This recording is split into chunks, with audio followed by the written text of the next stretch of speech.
We are now just days away from the Oscars, and all week long we've been covering the big stories ahead of Sunday's show.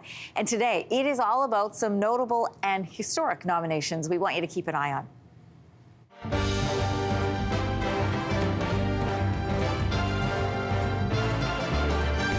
What would Oscar Sunday be without a few notable nominations to watch? This year there may be more than a few history-making moments.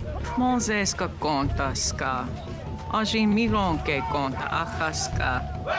eyes will be on Lily Gladstone to see if she becomes the first Native American to win an Oscar for acting. And did you know that if Christopher Nolan wins a writing award for Oppenheimer, it will be his first Oscar ever?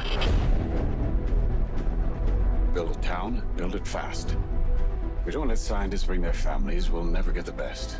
This is absolutely Christopher Nolan's year. I say that not just because he created this very accomplished period piece prestige drama that was also a blockbuster. I say that because, you know, he's just been this titanic force in the industry for like a quarter of a century. Christopher Nolan broke out with Memento. You really want to get this guy, don't you? My wife deserves vengeance. 22 years ago, he was nominated for this little indie mystery puzzler movie that was dealing with the same themes he deals with throughout his canon, always shuffling with times and the narratives and stuff like that. Since then, he has been this titanic force for getting people into theaters. He can make a superhero movie that has relevant themes and shows off his artistry. Here's my card.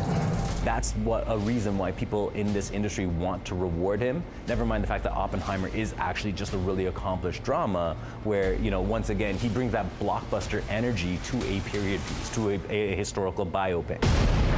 People have cried about Christopher Nolan being snubbed ever since The Dark Knight, okay? Like, you know, it's like they wanted him to win Oscars for The Dark Knight. This man, his movies have won people Oscars. His movies have been nominated for tons of Oscars. He's never won a single Oscar. This is his year where he's gonna rack up quite a few just to make up for lost time. Nolan isn't alone in this category. Robert Downey Jr. could also win his first ever Oscar after receiving his first nomination 31 years ago. Robert Downey Jr. is this incredible force of nature that somehow has never won an Oscar. Like, when you think about the size of this guy's career, the story arc behind his career, and the fact that he's only finally being recognized now, it's incredible. Because, like, Robert Downey Jr. changed Hollywood. This is a guy who used to be, you know, like in the dirt, making indie movies, working with art house directors. He was nominated 31 years ago for Chaplin. And then, you know, he had his personal struggles and he bounced back in the most incredible way, bringing his own redemption journey to the character of Iron Man. Good luck keeping on. The whole Marvel force that it is built on Iron Man, on Robert Downey Jr.'s performance. The vibe of those movies, the comic energy of those movies, all came from that person, from that performance. Yeah, I can fly. Now he's finally being recognized because he gave yet another dramatic performance in the kind of movie that the Oscars typically love to reward. He should be thanking me. And it's not all actors who could finally get their overdue golden statue. Hey, Becky, you ready? Did you know that Diane Warren scored her 15th nomination for Best Original Song this year? Warren's song, The Fire Inside, from the film Flamin' Hot, makes it her 7th year in a row being nominated, though she has yet to win. Nothing can hold you back. No one can kill your life. I don't know who Diane Warren is. Okay? Like, every time the Oscars pop up, in the last 15 years, this name has popped. I've only recently realized, like, why am I seeing this name every year the Oscar nominations drop for a movie I never heard of, right? Not only have I not heard of the songs she's made for these movies, I've never heard of the movies, period. Like, she's this entity that shows up and gives this movie that nobody's ever heard of an Oscar nomination, and it's baffling to me. This year, we're also seeing a few actors reuniting with their famous directing collaborators, a move that has paid off and scored them Oscar nominations at Sunday's big night. I can't fail this class. Oh, don't sell yourself short, Mr. Coates. I truly believe that you can.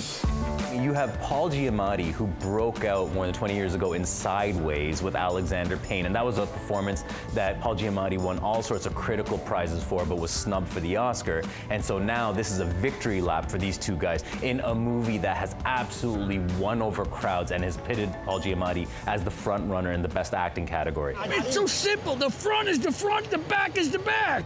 Then you have the storied 50-year collaboration between Martin Scorsese and Robert De Niro, now working on their 10th movie together, Killers of the Flower Moon, being recognized. And then you have Cillian Murphy, who played Scarecrow in Christopher Nolan's Dark Knight trilogy, getting a long overdue, meaty leading man role in Christopher Nolan's big magnum opus.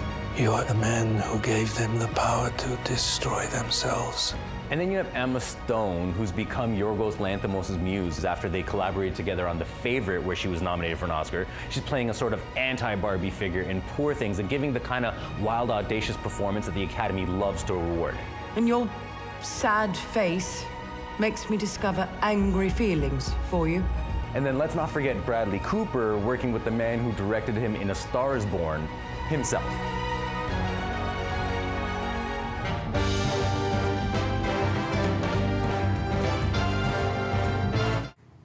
So just a reminder, the Oscars will be live on CTV this Sunday, 7 p.m. Eastern.